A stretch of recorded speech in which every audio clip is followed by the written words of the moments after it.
This past year, 2018, I got to go as a chaperone on the March of the Living, which was a profoundly transformative experience for me. It just gave me an entirely new lease on life. It completely transformed my sense of myself and what I want to do in the future going forward. My mother died of breast cancer when she was 52 years old. And when I was 45, I was diagnosed with breast cancer myself. And I promised myself that when I turned 53, I would give myself an exceptional gift. And my gift was to go on the March of the Living, which was completely inspired by my father-in-law and my daughter's experience. My father-in-law is a Holocaust survivor. And in all the years I knew him, he never talked about his experiences in the Holocaust. And then my daughter, she said, "Zadie, I'm going on the March of the Living and I want you to come."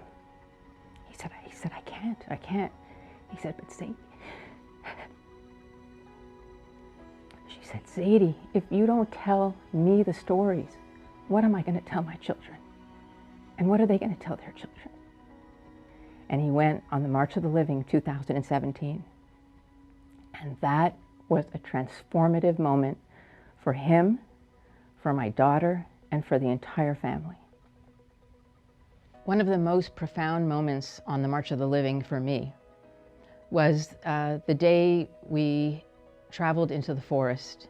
We were asked to gather around my father-in-law, who was going to tell his story.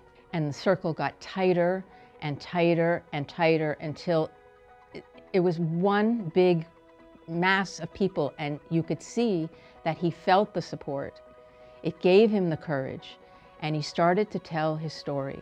And he saw that people wanted to hear, and that people wanted to learn, and people wanted to know. He became a teacher. He became a leader before my very eyes. And he said, "Now my life has value. I finally see what my purpose is in this world. And it's to tell these stories.